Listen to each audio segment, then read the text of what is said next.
طلع البدر علينا. சீதனத்தால உங்களுக்கு தெரியும், வெளிநாட்டுக்கு வேலை வாய்ப்புக்கு நம்முடைய பெண்கள் ஹவுஸ்மேட்டா போறது எதுக்கு? சோட்டையா? நம்ம என்ன நினைச்சுக்கிட்டு இருக்கிறோம்?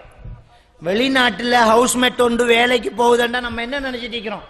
அவளுக்கு என்ன ஏசி வாழ்க்கை, வெளிநாட்டு வாழ்க்கை, பிளைட்ல போறாள், அவளுக்கு என்ன சொகுசு சாப்பாடு, ஆப்பிள் ஆரஞ்சு, அவளுக்கு என்ன அப்படின்னு நீங்க நினைக்கிறீங்களா?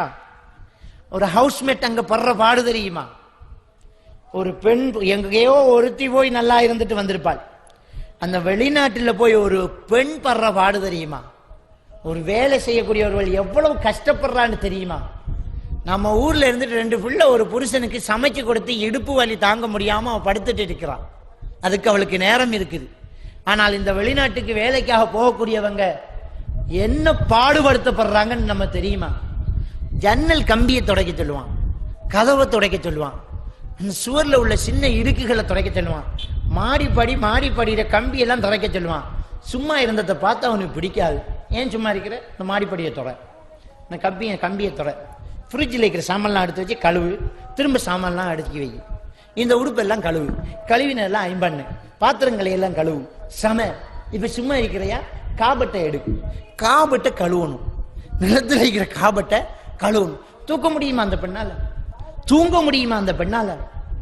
வேதனையான விஷயங்கள் வெளியில சொல்ல முடியாம அவதிப்படுறாங்க நிறைய பேர். ஏன் வந்தோம் என்று அழுது புலம்புறாங்க.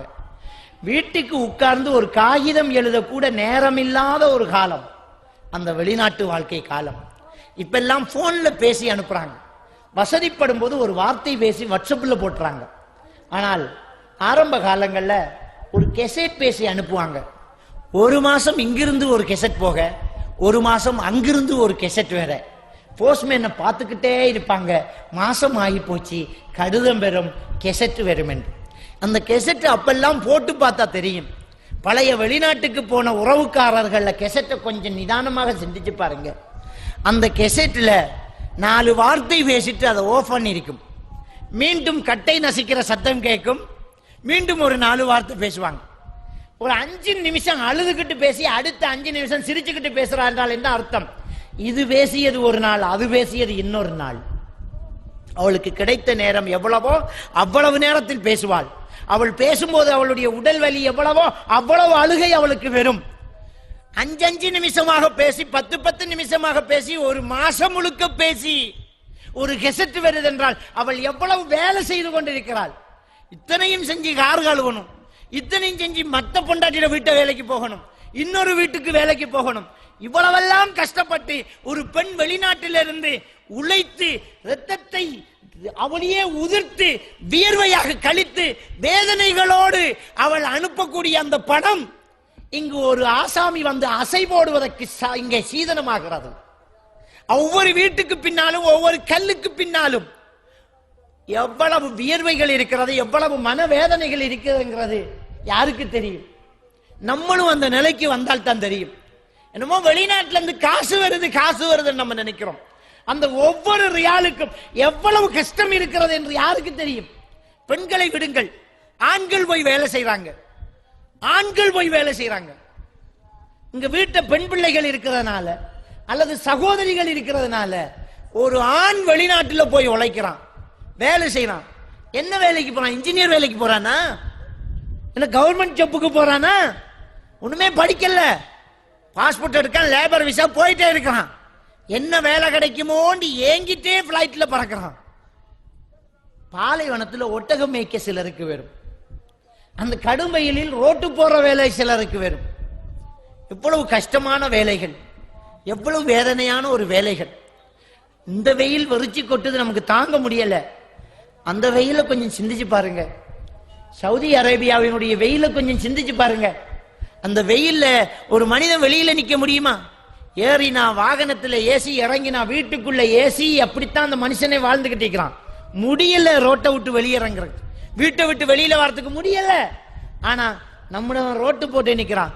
துப்புரவு தொழிலாளியாக நின்று ரோட்டு கூட்டி குப்பையை எடுத்து டஸ்ட்பின்ல போட்டு மெஷின்ல தொங்கிட்டு போறானே நம்முடைய நாட்டவன்.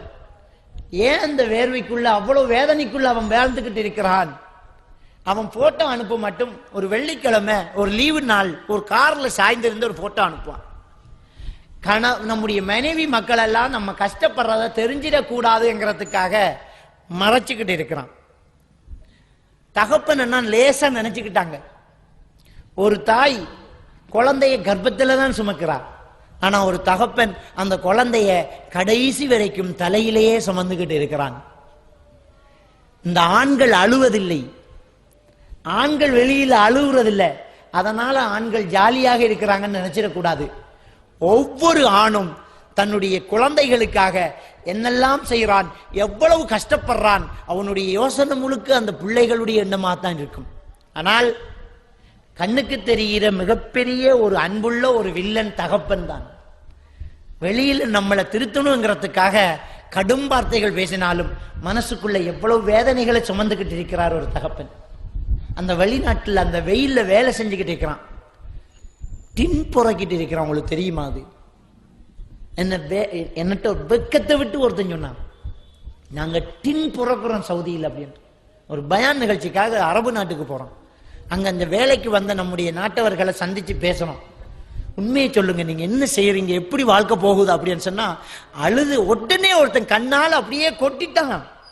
அழுது அழுது சொன்னான், மௌலவி எனக்கு 2 தங்கச்சி தான் மௌலவி, நான் வெளிநாட்டுக்கு வந்து 6 வருஷம் தாண்டி போச்சு, ஒரு பிள்ளை நிறைவேற்றியாச்சு, இன்னொரு பிள்ளை இருக்குது, நான் என்ன தொழில் செய்யறேன்னு நீங்க கேட்டா நம்ப மாட்டீங்க, இரவு நேரத்துல டின் புறைக்கு சேர்த்து சேர்த்து விக்கிற மௌலவின்னு சொல்றான். طلع البدر علينا